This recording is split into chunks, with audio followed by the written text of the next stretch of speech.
right, guys, we are so excited that you joined us again for episode 3 of Let's Chat, and I'm so excited.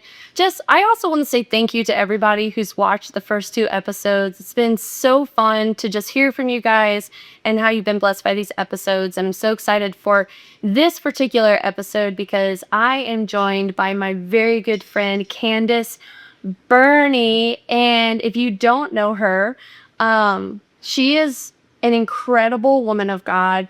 I'm so thankful for your friendship, and I'm thankful it was something that I feel like you are someone that I didn't know that I needed. Wow. And God just brought you into my life in the perfect way. She is a powerhouse.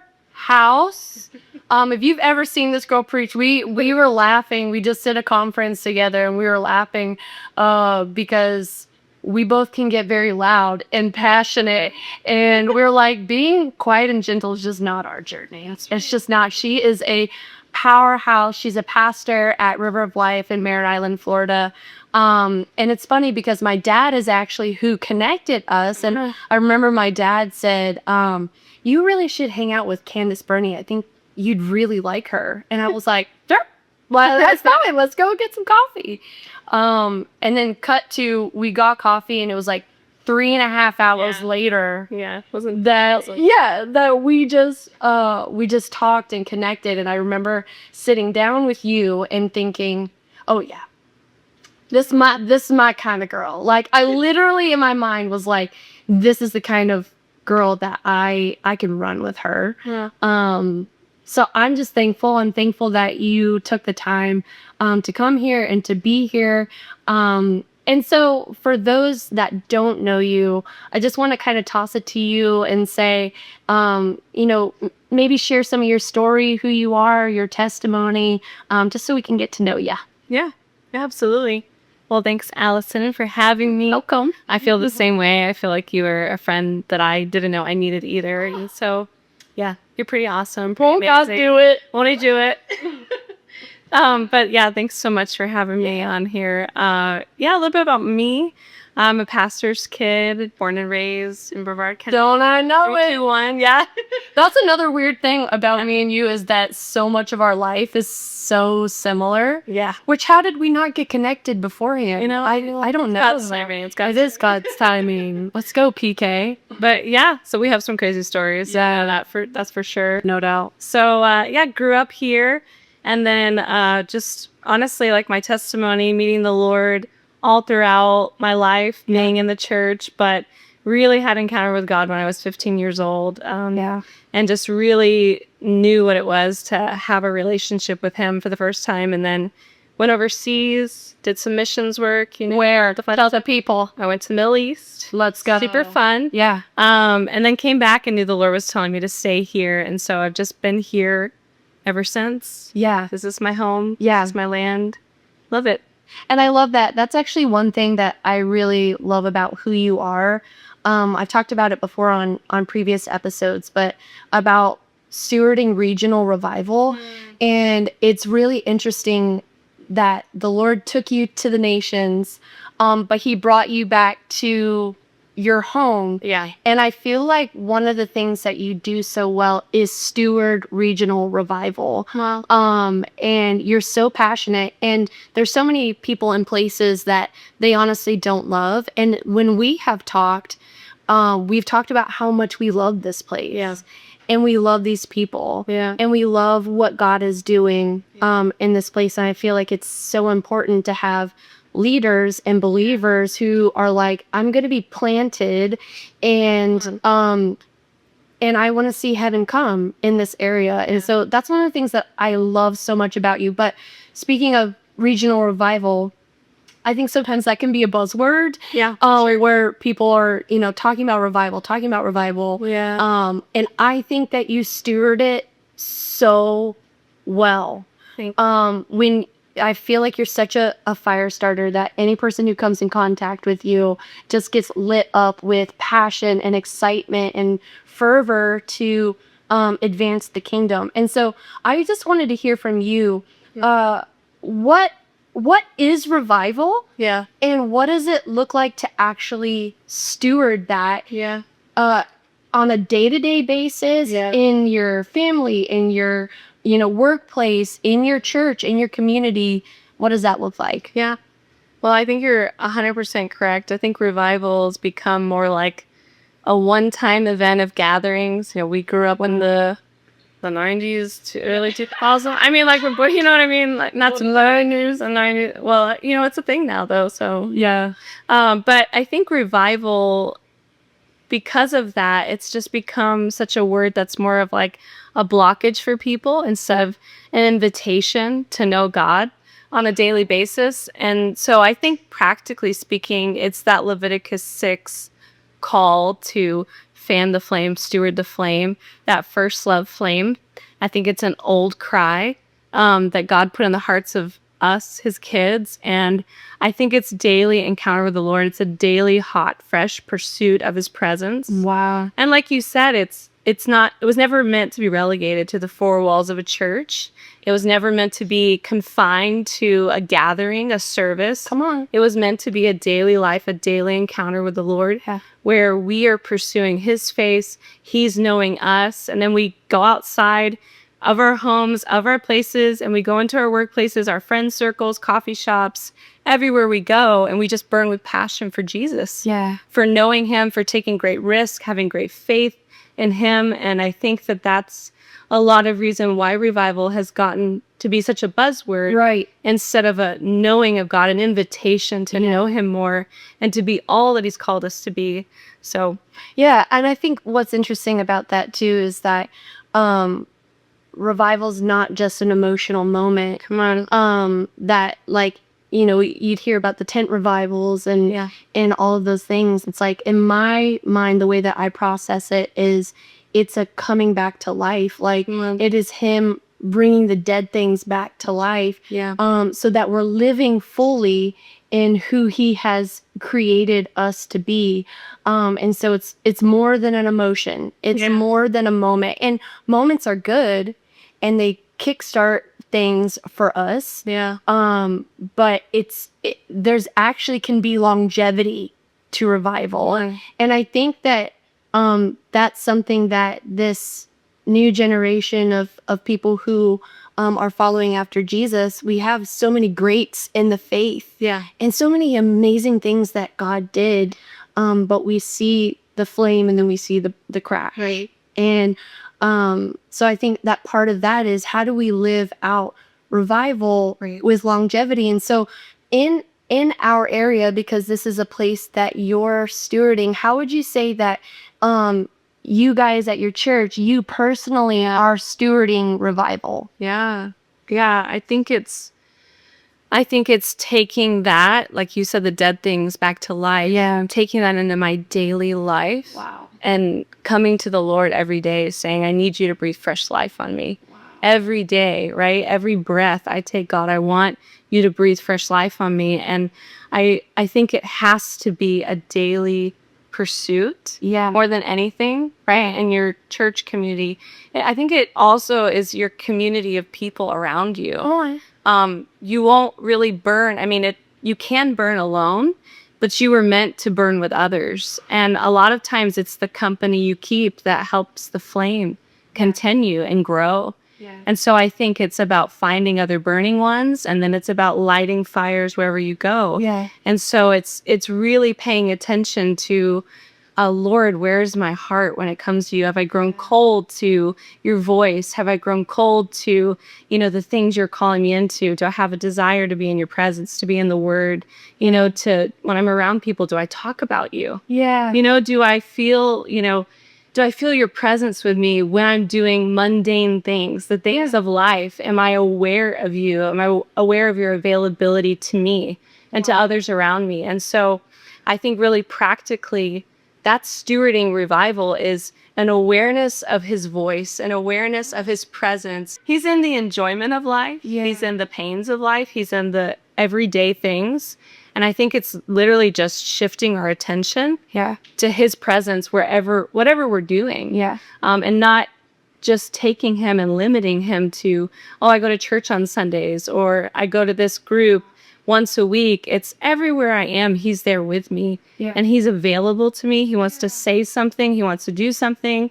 And it's just saying, God, I'm available to you as much as you're available to me. Wow, that's so powerful. And I think that as you're talking, I keep thinking of like that's the stuff of real relationship with God. Yeah. And not the institution of religion. Right? Well, that's the difference of like it's the daily walk with him where like for me, even on my way to work, I'm like, I cannot do this without you. Or like, Yeah. I need you every moment, like you said, every breath. Like there is such an utter dependency on the Lord to lead me and to guide me. And that's the stuff of relationship versus religion. Which I think is super powerful. Yeah. So what would you say because God's doing so much. Yeah, he is. And even if you want to speak on some of the things that God is doing, in our area, you're more than welcome to. But what are you sensing that God is doing in this region and in this season? What is that thing where you're like, yeah, God's on the move in this way? Yeah. If you want to share some of that. Yeah, I feel like there's such a fresh hunger in our area. I think that Brevard County is like a county of dreamers, of innovators. I think there's such like, there's not it's not a coincidence that SpaceX, NASA, Blue Origins, like dreamers, we have so many businessmen and women, so many people that come in here and they just like have capacity to dream. Yeah. I think that's God given and God breathed. Yeah. I think we have a lot of creative people in our area. And I think that, the Lord is speaking through that. Like he wants to break the divide of what revival looks like. Even we were just talking about in expression, in this area, like how do I take that out of the four walls of the church into my daily life, into what I do? Yeah. Whether it's, a person singing, a person, is on the school board, a person, a doctor, any kind of profession. I think in our area specifically, I think there's a grace on our area to really explore with God the things that he's gifted us in and to strategize with God, to dream with him. I think this is a land of dreamers. Yeah. And I think that there's nothing that's impossible here. And so I just sense like this fresh hunger to know God, but also when you know God, there's like an obligation to do something with that encounter you've had with him. And so I think God's bringing people into a place of knowing who, it's kind of like knowing and becoming. Yeah. But really, honestly, knowing God in a deeper way and then becoming who he's called them to be. Right. And it's an area of no limits. And so I just feel like there's such a draw where, we've grown up here and it's like so many people come and maybe they feel limited in some way of, do I need to leave? Do I need to go here or go there? But there's like there's an awareness now, I think, of, hey, I can dream in the place that God's placed me and I can be all he's called me to be right here. And I have everything I need to do that. And so I think God's taking the lid off of our mindsets, off of the things, the way we see ourselves, the way we see our jobs, our education. I think God is expanding our capacity to dream with him and then to do something with it. Yeah. So that's really what I'm feeling in this season, especially for our area. That is such a powerful perspective, and I think you're right on when you're talking about the dreamers. You mentioned in your message at the conference we were just doing that the slogan of Merritt Island, what is it again? Where dreams are launched. Where dreams are launched. Come on. That's incredible. Yeah. And I think even just declaring that prophetically over our area is so big. Yeah. I spoke about when we were at the conference, it's just fresh on my mind. Yeah. Come on.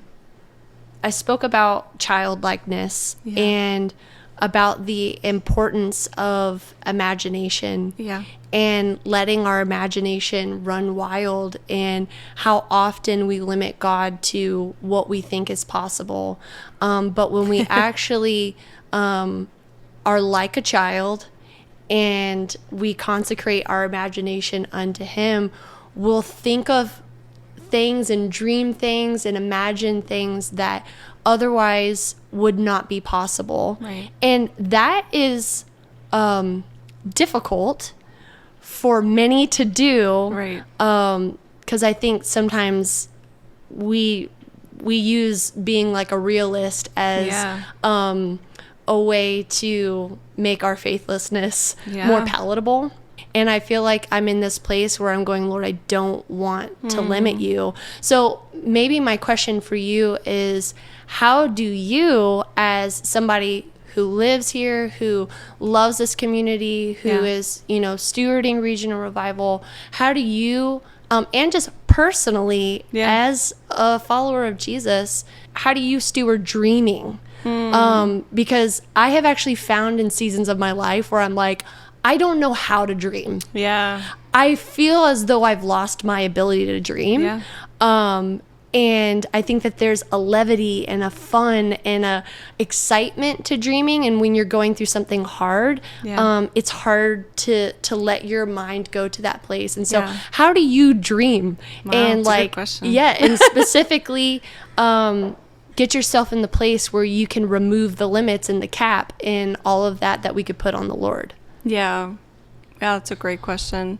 I definitely feel like I could definitely fall on the side of being a realist a lot of times in my mind. And so being intentional about dreaming is important for me, especially. I have friends who are dreamers, and I'm like, I love being around them because you just... It spurs you on. Yeah, you're under that umbrella of like, oh my gosh, I feel like I can see differently. But I think like when I'm alone... I actually did something really practical. I got a book that said dreaming on it. Wow. And I just told the Lord, like, okay, this is going to be a book where you and I sit and we just talk about, what is it that you've placed in my life? What is it that you want to give birth to? Like, what do you want to dream? And then God, like, how can I dream? Because I think, like, when we focus on how big God is, our dreams have to honor the greatness of who He is, right? So I don't have a right to have small dreams because He's big and He's unlimited. And it's just like my dreams have to honor who my Father is. And so I'll go places, like I love going to the beach. This is practical. I love going where the water is because I feel like it's vast and unlimited. So I put myself in places where nothing seems impossible, nature, different spots. And then I'll just ask God, like, what's on your heart? Yeah. I'll write down things that for me are in my heart. Yep. And then just like, God, just speak to that place. And then I will hang out with dreamers. Yeah. I will intentionally be around people that challenge my limitations. Come on. You have to get you some good friends. Yeah. That dream, that have big faith. That's and it. Let it provoke you. Let it bother you. Let it challenge where you have small mindsets. When you feel offended because somebody sees something that clashes with a barrier in your mind, lean into it and not away from it. Yeah. Those are things I do. Yeah, that's so powerful. And you've mentioned it twice, and I think is really important, is having people in your life Come on. that will speak truth to you, that will be real with you, and like you said, will push you to places that you would not have otherwise gone.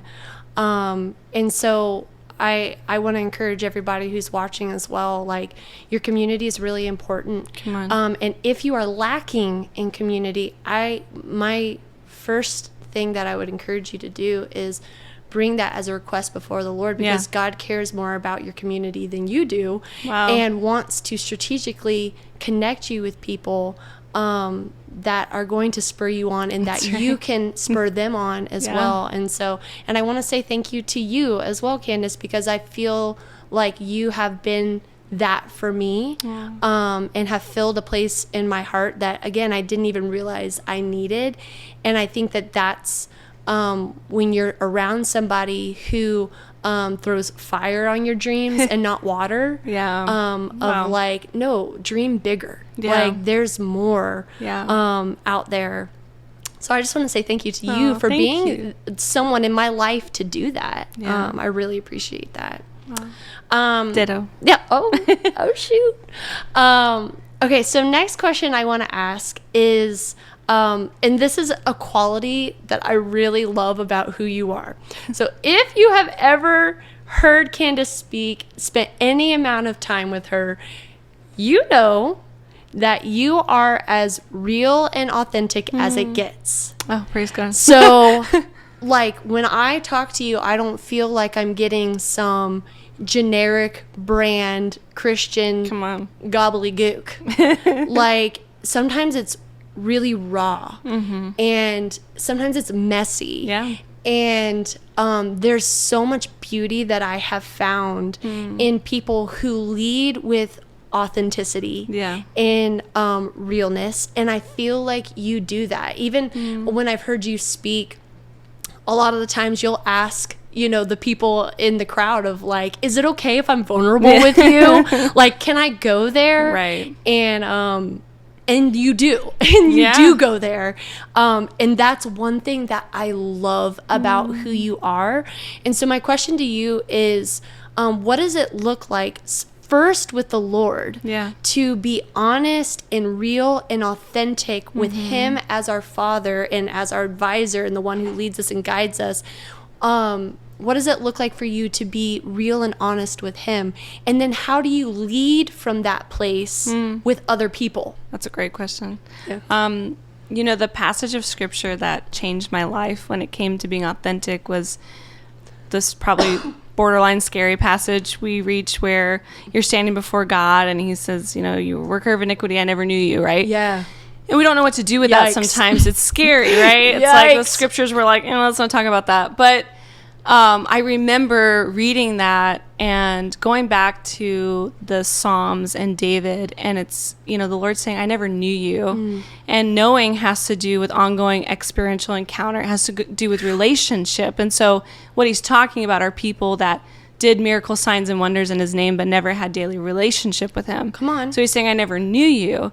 And I see David saying, search me, know my ways. And what's beautiful is oftentimes we talk to the Lord like, you know everything about me. You're omnipotent. You know, you're omniscient. Like, you know everything about me, God, but he wants to know me. Yeah. So just because he made me and he already knows everything, he longs for relationship with me. Yep. And when I see someone like David who invites God to know him in a deep and personal way and is very messy, very crazy, you know, totally unhinged, that really shifted my perspective a lot of times. Growing up in church, seeing people have the face, but be a mess underneath. Yeah. And I just remember going to the Lord and being like, I don't want to be someone that doesn't invite you to know them. Even though you made me, I want a relationship with you that's real. Yeah. You know, I want to invite you into the pain of my life. If I can be honest with the pain with you, you know, you should be the safest person in my life, the safest voice in my life. And so I started to shift my time with the Lord to be very raw, because he already knows me. He already made me. He already knows what's going on. So why hide? You know, it's exhausting to hide. It's exhausting to pretend when he already knows. Yeah, so true. It's more like, hey, why play the game, you know, when the Lord's already ready and willing and knows. And so taking that in my personal life, but then going to others, I think it has a lot to do with our identity. And so if I can't be fully known by God in the secret place, in my car driving, if I can't be vulnerable with him, then I won't be vulnerable to others. Even the level that I think I am, it's a self-deception, right? Because it starts with him. Come on. It starts in a place of safety. And then every person I talk to outside of that, like, I'm not worried when I talk to other people because I've been honest with God. Yeah. I'm not hiding from anyone. Yeah. And I know I'm fully loved and accepted in that place. Yeah. So regardless of who I'm talking to, who I'm leading, who I'm around, you know, workplace, life, friendships, it's like, well, I've already been fully open and honest with God about this in my life. Totally. So there's nothing that I need to hide. Yeah. There's nothing that I need to do to, cover myself up. Like, I live fully known by God. On. Yes. And that's freeing. Yeah. And it causes us to lead others in our life. Yeah. And it invites people into authenticity. It's so refreshing to be around people that are like, listen, you could not like this conversation, but I'm loved. Come on. Like, nothing I do is going to change how he thinks about what he thinks about me, how he sees me. And so I feel like that's just like, that's the place we don't have time to not be real. Go. Right? Yup. I feel like, at least in my life, the thing that has hindered me the most with being authentic and real with the Lord and then with others is my vain attempt to come across strong. Wow. Woo. Yeah. Is like, I don't like feeling weak. Yeah. Can't relate. And totally. I don't like, the perception that like I should know better. I should be stronger than this. And that's a lot of the most impactful conversations that I've had is when and I've told this story before of my sister-in-law and me being honest, and I said the words like, I should be stronger than this. And she was like, you are holding on to your strength as if it's something to boast about. And it's like really not. Yeah. And so you're either going to tap into his strength and allow yourself to be weak before him and allow him to be strong, or you're going to rely on your strength and you're going to find out that it gets you nowhere. Wow. And which I'm like, yeah, right. I'm weak, like, oh yeah. But that's been like such a big journey for me of going like, I have to actually embrace the weakness that I know that I have, because now I'm giving space for the Lord to come into the spaces of pain, into the spaces of confusion, and bring peace, bring healing, because I'm not trying to be my own defender and self-protect, because that's what that will lead you to, is a place of self-protection. Yeah. And so, I wonder too, like, have you seen a difference as you have, obviously implemented it in your own life and own walk with Jesus? Have you seen a difference in the way that you lead? I'm leading from a place of authenticity. Like, what has that created in terms of a culture in your church and in your relationships? Yeah. Wow. I just want to say you do it very beautifully. I love watching you in the process of what you're saying. You're walking through. I can see it in your life, and it is such a beautiful thing. Yeah. To contend for that with the Lord. Yeah. I think going into that place, like pursuing that place with God of authenticity, of being real, I just think it invites people. It's so invitational. I think sometimes in our minds we tell ourselves, if I'm real, they'll think different about me, right? We go through all the things of like, if I, what's the big lie? If you actually knew me, you wouldn't love me. Yeah. And the truth is, most people don't relate to our weakness or our strengths. They relate to our weaknesses. Yep. And so actually it creates a safe place for other people to come as they are, which we know is Jesus's call for us, is come as you are. Yeah. So we bypass this whole need to come with a false perception, a false image. Yeah. When you actually punch through the wall first, it calls other people to a place where they can actually receive healing. Yep. They can actually get good counsel. They can actually experience what it's like to be real and be loved. Yeah.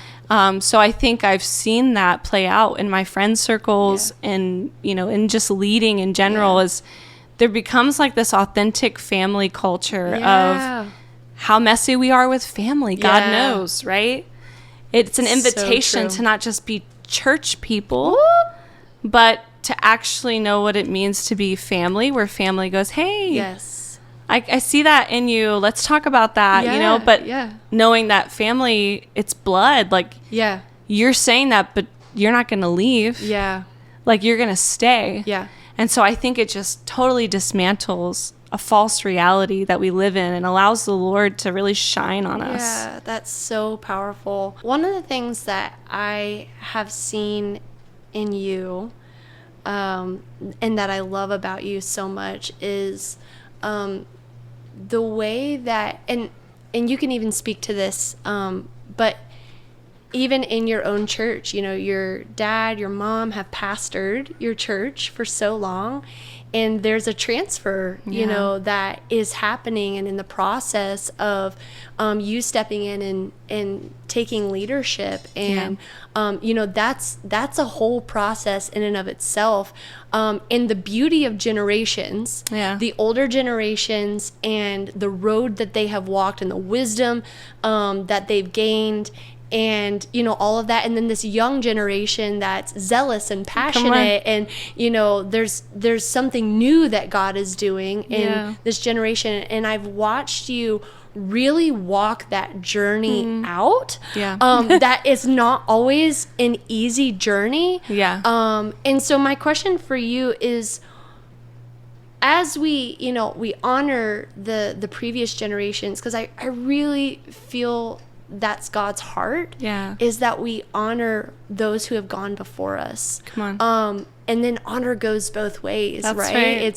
It's the honor then of the previous generation to say, I see what God is doing in your life. So what's one thing that you think we need from the older generation that they have and that we need? And then the other question is, what's one thing that they need but we have? That's a great question. I think obviously wisdom, but I would say if I could pinpoint one thing is grit. Ooh. I think that we need grit from the older generation. We need that endurance of like digging our feet in the dirt and not moving, of standing on the truth of what God says, what he's speaking, and refusing to be moved by circumstances, refusing to be moved by, dare I say, politics and the swirl of life around us, like refusing to be moved by the latest and greatest trend, you know, relationship, anything. That's it. And to dig our feet in the dirt and stand. When you've done all you can do to stand. Right? And I think that generation, our parents' generation, has modeled that of in the face of turmoil, in the face of life situations, absolute craziness.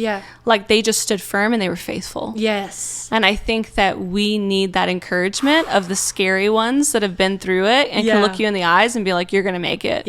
You're going to get through this because... Stand up. Stand up. Hold your head up. And I think we need that desperately from them. And I think on the flip side, what they need from us is vision, fresh vision. Wow. Obviously, we're zealous, we're passionate, right? That's like an age thing. It's just our youth. You know, it's like, well, we're young, right? We are young. We are young. But vision, I see even in the Bible how one generation, when they start to get to a certain place in their life, the next generation begins to pick up the vision. That's it. And so with the encouragement of the older generation saying, hey, you're going to get through this, and the vision that God's been giving the next generation, we will build upon that. Upon what they've built, we'll go further. Because that's the generational That's what we're joy. supposed to do. 100%. So absolutely. That's so good. And I love that you were talking about the grit that it takes. And I think that our generation can be sometimes easily led by emotion. And I think that it's the ones who are showing us how do we stand firm? How do we look circumstances in the face and say, you will bow to the name of Jesus? Actually navigate through this life with a backbone. Of like, no, we're not going to sit back and just take every punch from the enemy that he wants to dish out, and we're tossed to and fro. But no, we can actually stand firm on the firm foundation. I think it's so strong. But I love what you said about our generation. And I'm wondering from you, what are you perceiving, because you are pouring in so strongly into the next generation. I've mentioned a few times so far that we just had a conference. You at River of Life, you guys hosted, which I love the tent feel. Like we're out there in the tent. Yeah, come on. It's so good. But hosting a space and a place for the next generation to come and to get lit on fire and to encounter God. Like, I see you guys pouring in so strongly into the next generation. So what would you say that you are perceiving what God is doing in this next generation? What is he stirring up? What is he breathing? And even what is that new thing that God's on the move in this way. This is a special generation for sure. And I've heard all the labels, right? All the great labels too. The John the Baptist generation, the zealous, Gen zealous, and all that, which I think is amazing and so true. But I think back to one of your other questions about authenticity, I think they carry such a demand for authenticity. I think they're so done with the hype. They're so done with the lights, the prettiness. Like we see it on social media. This generation will take the ugliest 0.5 pictures of you. Yes. And they love it. They just love the authenticity. They love the truth. And I think that, it's the scripture of buy the truth, sell it not. Like be fierce about the truth. They want the real thing. Yep. They won't settle for anything else, and it's like they can sift a lie. They know when you're being fake. Sniff it out. They can sniff it. They're like bloodhounds. Yes. And I think that it's so beautiful because we've seen a deconstruction movement in the church, and I think it was very needed. Yeah. To be honest with you, even in all of its ugliness and all of the craziness of it, they're just picking apart going, I want the God of the Bible. Come on. I want these words to be real. And they're looking for people who are willing to be like genuine, willing to be real and authentic and not just speak words to them, but to live a life that they can touch. Yes. And I think that is something they're carrying is just this demand for truth, which is that's really the zeal of God. Yes. That's the zeal that they're carrying isn't just for the sake of having passion. It's like, no, this thing has to be real or it's not. That's it. So I think that's what they're running with. Yeah. And I think that, even the scripture that says the pure in heart will see God. Come on. There is a purity in the pursuit of, I just want you. Yeah. And nothing else. There is a disdain for the everything else, of like, I don't need all of that. Yeah. I really just need you. And there's such a purity in that. Yeah. And those who come with that purity, who say, only one thing is needed. Yeah. Yeah. Only one thing is needed. They're going to see God. Come on. And I think that they are. Like, I think of, what was happening at Asbury. Come on. Yeah. Was that a year ago? A year or two, I don't know, but you saw there was nothing flashy about what was happening in that space. No headliner, no, whatever. And it was just like you mentioned earlier, it's hunger. Yeah. It's hunger for him, which I get excited for. Yeah. As the Lord continues to refine us and show us the spaces that we need to grow in. I get really excited for the move of God and what he's doing right now in this moment. It's very real. Yeah. It's very tangible, and his kingdom is advancing. Yeah. Which is exciting. So we're going to shift a little bit. Okay. And I'm excited, okay, to talk about this because this is real. Yeah. We're going to get into it. I want to ask a question. We are both, me and you, young. Yeah, that's right. Young. Capital Y. Single. Capital Y. All caps. All young. caps. Yeah. But single women in ministry. Come on. And both who are very passionate for the things of God. Yeah. And with that comes a lot of beauty. With that comes a lot of challenges. That's right. Some people might think they know what that looks like, or could guess.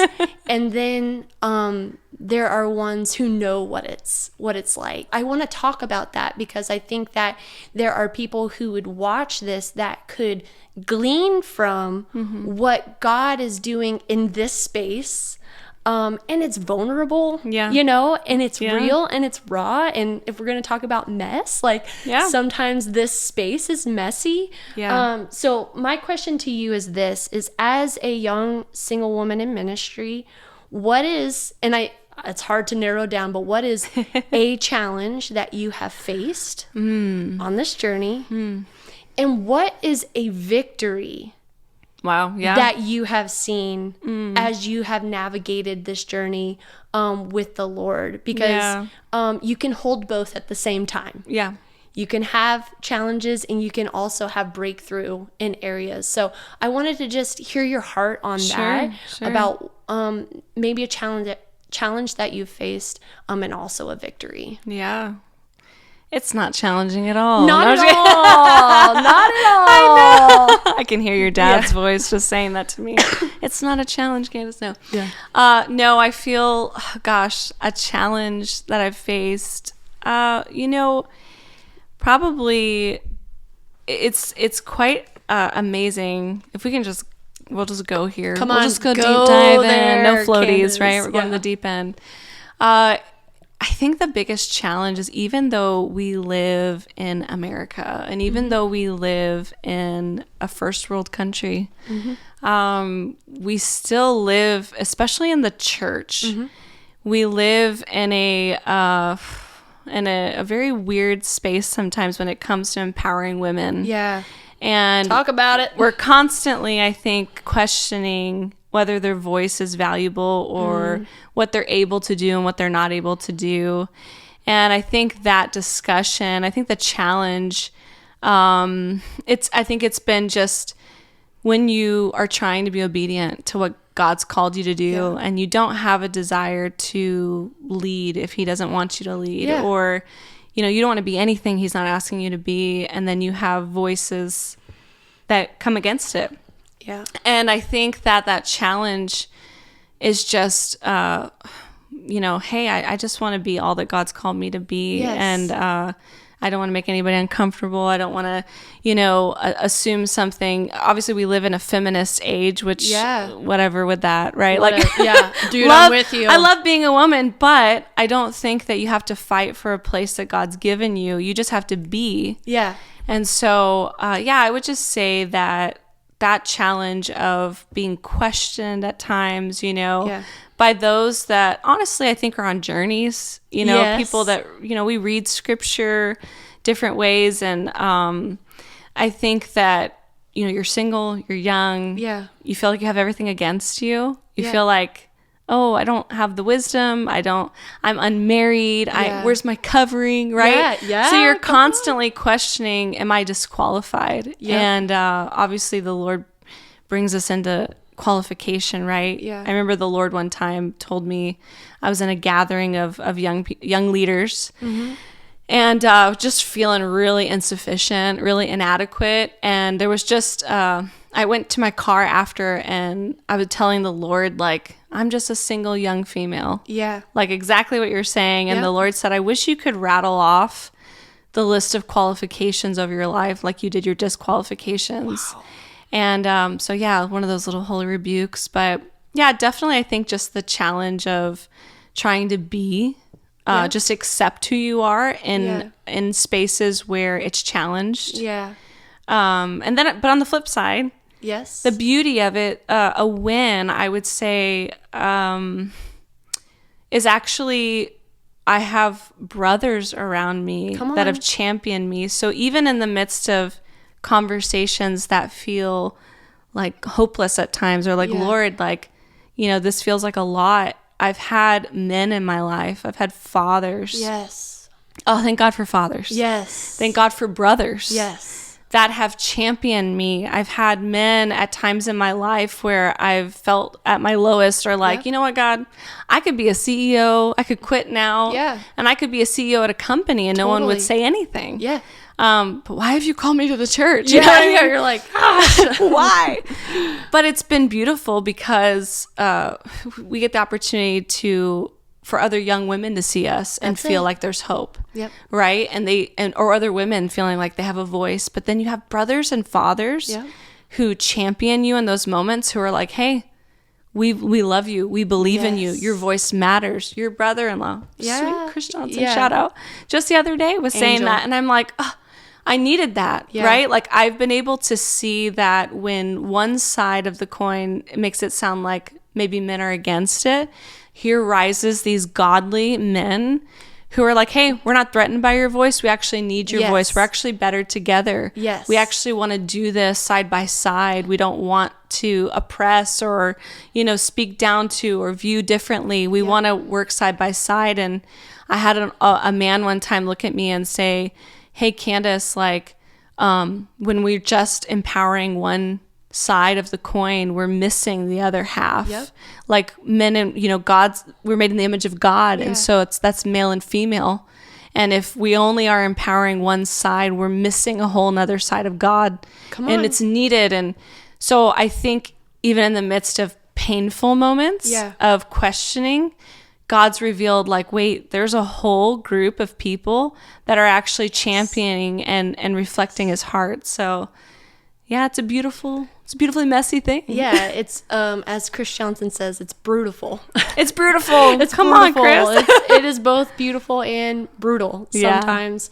As you were talking, I actually was thinking about a conversation that I had with my dad. And now both of us are extremely blessed, like you said, to be surrounded by fathers, both biological and, not biological, who have championed us. And I have been surrounded by a father who, from the beginning is like, could perceive some of the gifts that God has put in me. And like we talked about earlier, like, threw fire on that and not water, of like, go and be everything that, God has called you to do. And I remember there was a time where we were facing some challenges where we were coming up against you can't do that because you're a woman. Yay. And I remember talking to my dad and him talking about, when we look back on this, you'll realize that you were taking ground. Wow. That the ones behind you, you are literally paving a way for the ones behind you. And so though this is painful, there is purpose in this, because you're paving the way for others. You're literally, like, I picture it like almost like the woods where there's just a lot of vegetation, and you're having to go in and you're cutting back and you're forging a way forward. And I think that in that gave me a lot of purpose of saying, like, something's actually happening in the spirit and in the kingdom as we champion those around us, to say, just be everything that God has called you to be. And knowing that our Father is the one who empowers us, like our Heavenly Father is ultimately the one who has empowered us and gifted us. And so I think that that's important for young women and men to know, is that some of these moments where there is challenge and pushback and fight, you're actually taking ground in the kingdom, and it makes it all worth it. I've had moments where I was staring that in the face, and it felt so foreign to me, because I'm like, I've only ever been championed, and then when you realize, like, oh, there's those that don't and would try and push that on me, it was that of going, okay, there's purpose in this journey right now. Come on. So my question to you then is, if you were sitting across from a young girl, hungry to serve Jesus, hungry to minister, and honestly, in whatever capacity that is. It doesn't have to be a staffed position on, in a church. Yeah. A young woman in ministry, what is the advice as someone who has taken ground and has fought battles? Yeah. And can I just say this? You mentioned this, that you fight and you take ground, but I think that it is a sign of real maturity to not diminish the men. Then the men are our enemy. No, you're not. Come on. We don't war against flesh and blood, but against spirits and principalities. Like, there is no gender that is now my enemy. Right. We are actually called to link arms. And so I'm going to honor the gift that God has given you, even if you don't honor the gift that God has given me. And I think that takes real maturity. And so if you were giving a young woman who is burning to serve Jesus, what's the advice that you would give to her as she starts to walk forward? I think it's so important that we walk in humility. Woo! I used to hate the Proverbs 31 woman growing up because I was like, was always always felt weak to me. But the truth of the matter is that if we posture ourselves in humility and not fight battles that we weren't called to fight out of striving, we actually have to rest and look at our femininity as something beautiful before the Lord and not as a weakness, not as a fight to be won, but more like, you know what, Lord, you didn't apologize when you made me.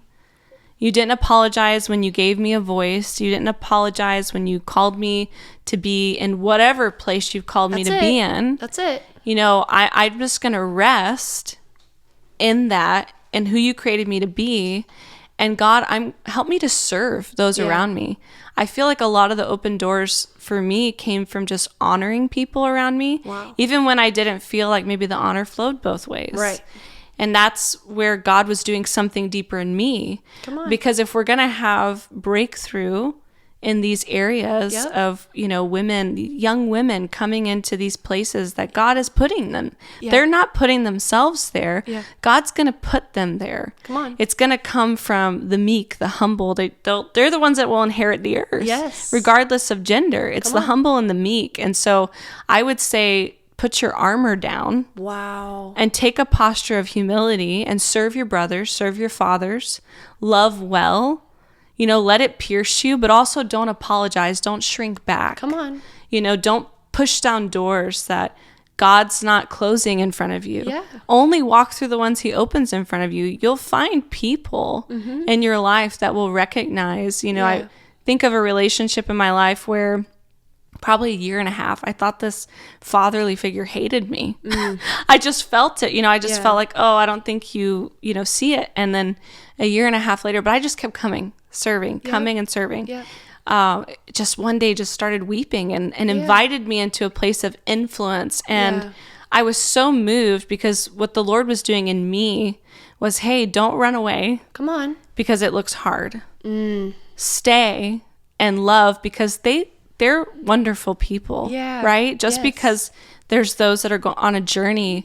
God oftentimes calls us into these places like David serving Saul's, and calls us into these realms. And that's not saying that's not God's best for me. I'm out of here. It's no, can you actually just remain here and reflect my heart and then watch what I'll do? And so I would encourage young women to not fight battles God's not calling them to fight, but to remain in love and to serve. And gosh, don't shrink back.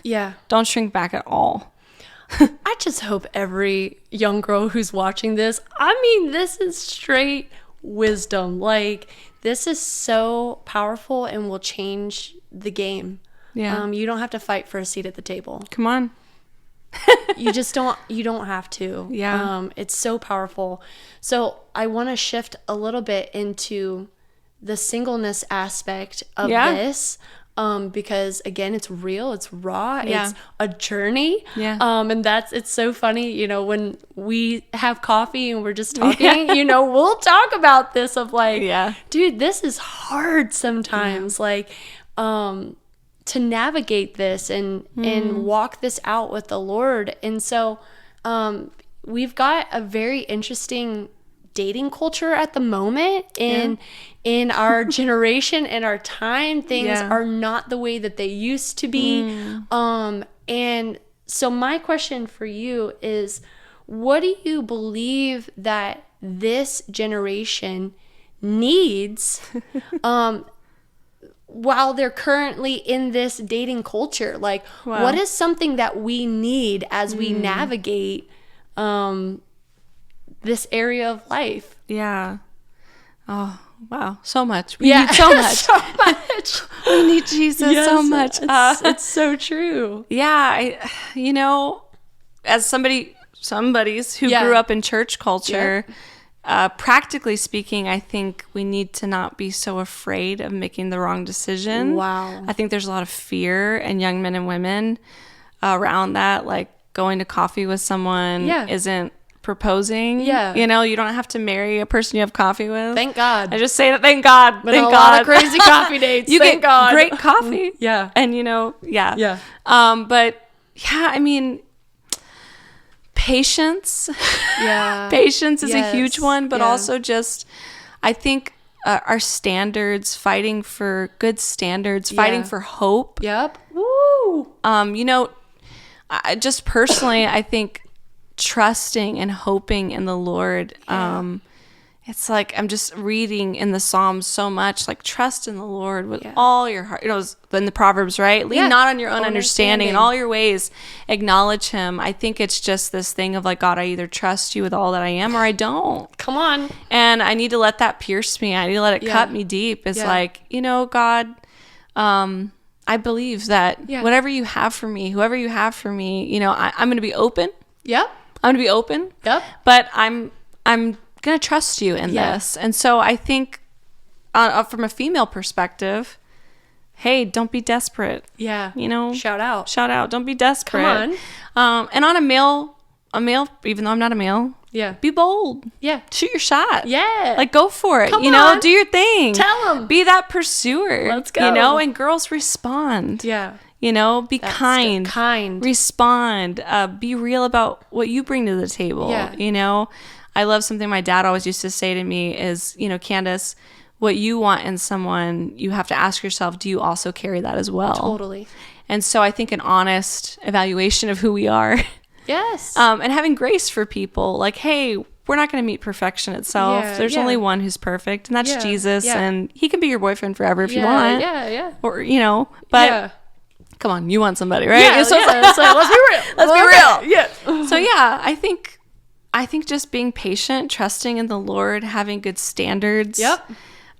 Is just a steady path to take with God, and just casting your cares on Him and being open. Have fun in it. Yes. Have fun in it in the midst of tears or heartache or points of desperation. It's like, okay, I'm not going to stay here. Yeah. I'm going to climb out of it. Yeah. And I'm just going to keep going and see what the Lord does. Yeah. I love what you said, because even in our conversations, there have both been moments of low points Pretty as low, we've discussed and processed and like what we've encountered, but also it's the spurring each other on again unto hope. Come on. And even in our last conversation, we were at coffee and I told you, I said, one of the things I feel like the Lord is reminding me is that I'm a prisoner of hope. Yeah. Just like the Apostle Paul. Like, I am quite literally chained to hope. Yeah. Like I have no other option.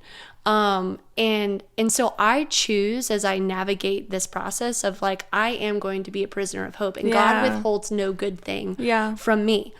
As we kind of near the end of our conversation, I do want to ask, I thought this while you were speaking. Yeah. Can you share with us, because I want those who are watching, there are those who know what we're talking about, and there are those who are in a different season of life, and they long to be helpful. and they long to encourage those who are walking this journey. Yeah. And so can you just give me, an example of something that was unhelpful that somebody said to you? Sure. And can you give me an example of what has been helpful for you as you've navigated this journey? Because I think a lot of times, and we've talked about this, people will talk and their intentions are good. Right. To help and encourage and love. But sometimes it's very unhelpful. And then there are those who approach the situation and really can stir your heart on to hope in the Lord. So can you give me an example of that, of both? Yeah. Well, first I just want to say, like, I'm grateful for people around us that, really want to be helpful. I am grateful for that. I would say, like, when you go through highs and lows and when you're contending for something, you're very tender and can be very sensitive. And so, like, I have great days and then I have not so great days. So right? true. And people around don't always know that, right? But when you're contending for something, it's just the nature of it. I would say something unhelpful sometimes is just, hey, praying for your husband, which can sound super harmless, but not knowing where a person is on the journey. I have friends that don't want to be married, and they're not just giving up. They're just truly content. Yeah. I've felt in times like that where I'm having a great day and someone's saying that for me, which might impact somebody else differently. I'll all of a sudden be aware of, like, a deficiency. I feel like all of a sudden I'm not enough in myself of, oh, wait, you're missing half of your body. Yeah. And it's kind of drawn my awareness away from, like, hey, I can be content in this season of my life to, hey, you're missing something and you're not complete without it. Yeah. And so that to me at times has been unhelpful. Yeah. But helpful at the same time, I think, have been friends that more come to me and ask questions. They approach me a lot more, like, on an inquisitive level of just like, how are you doing? Yeah. What are you hoping for? Instead of maybe assuming where I'm at that day or assuming where I'm at in my process, they're more asking me, how can I pray for you? Or what is it that I can dream with you about in this area of your life, and champion me in that? Because some weeks it's like, hey, I'm content. I'm good. I don't want to do this right now. I just want to be happy this week and not focus on it. And there's other times where I'm like, hey, could really use some prayer. And, like, I would love for God to bring this person in my life. So I think coming at it more from an angle of wanting to understand and wanting to know how they can be helpful. Yep. Versus assuming where I'm at, it's been great that way, I think. Yeah, that is, that's some good advice right there. Yeah. For those is come in slow and low, and not coming from the place like, exactly, this is the solution. Yeah. Let me just slap it on you. You just need to trust God. And you're like, okay, well, what have I been doing? Okay. He's out there. Yeah, like, just, he'll come when you're not looking for it. And you're like, oh. She went there. She went there. Like those sorts of things that are like, sometimes it feels like salt in the wound. Right. But when somebody comes with humility, like you said, and they ask questions, and they also are there to walk the journey out with you, and it's not just a moment of, like, praying for you, but, like, will you also be there in a week or a month or 6 months to walk this out. Those are the people that I give more space to in my journey versus somebody who might be well-meaning in a moment but actually doesn't necessarily do what it takes to carry it with you. So I appreciate you sharing that. Yeah, absolutely. But as we end, I have one last question for you. And, obviously, No One Become is centered on Colossians 3:10 and that we're being transformed, renewed as we learn to know our Creator and to become like Him. And so I always like to end the episodes by asking, what is something that God is revealing to you about who He is? Wow. And how is that shaping you into who you are becoming? Wow.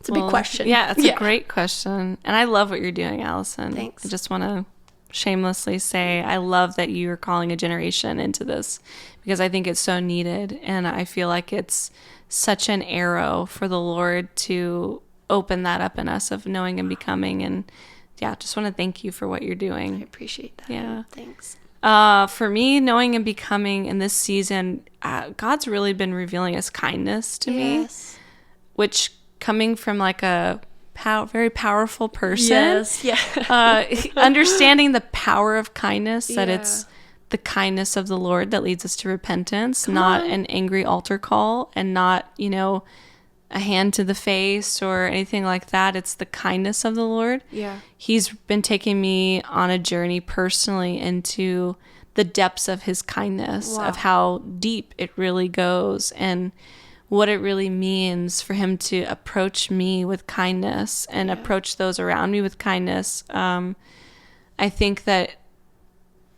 he's expanding that understanding in me of how I deal with other people. Yeah. He's been showing me a lot of just like reels in my brain of this is how he met me when I wasn't lovely, right? This is how he handled me when I spout off at the mouth, or which I know we never do, right?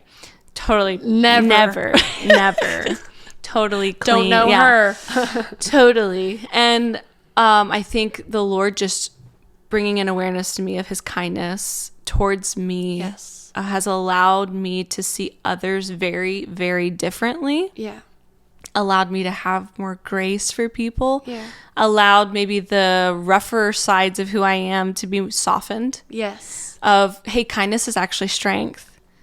Like, it doesn't have to be loud. It doesn't have to come with a rigidity to it. Like, kindness, it actually brings repentance. Yes. So it's not the level of my voice. It's not the harshness or the intensity that I carry.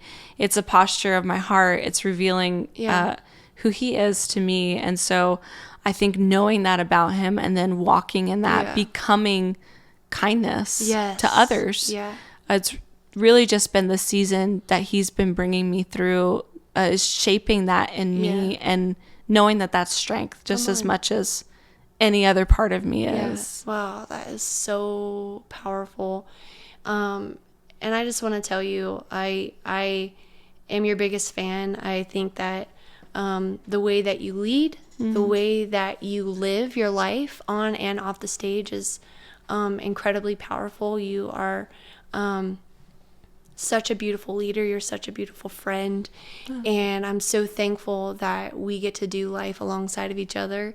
And thank you for the ways that you have spurred me on and showed me more of who Jesus is, and his kindness and his goodness, his faithfulness, just all of that. I'm incredibly grateful to you. And it's just been an honor to have you. And before we go, I want to give you the opportunity, what is a way that people can follow you, can keep up with what God's doing here and you and your church? Yeah, for sure. You can follow our School of Ministry. Hey! I get to be the director of River School of Ministry and so good. Raising up incredibly powerful people in our county. Yep. So that's River School of Ministry. Yep. And Candace Berney, you can follow me on Instagram. Yeah. Any other things. And such an honor, Allison, to be here with you and to know you. Yeah, I'm so grateful. And also, before we go, I always just want to give the biggest shout out to Slate and Stone. They're shaking their heads right now behind the camera as I'm saying They're this. amazing. They are such an incredible couple. If you know Cassie and DJ, they lead with excellence. They lead with excellence, and they're the most generous people that I know. Wow. And to have somebody who can creatively come alongside of you.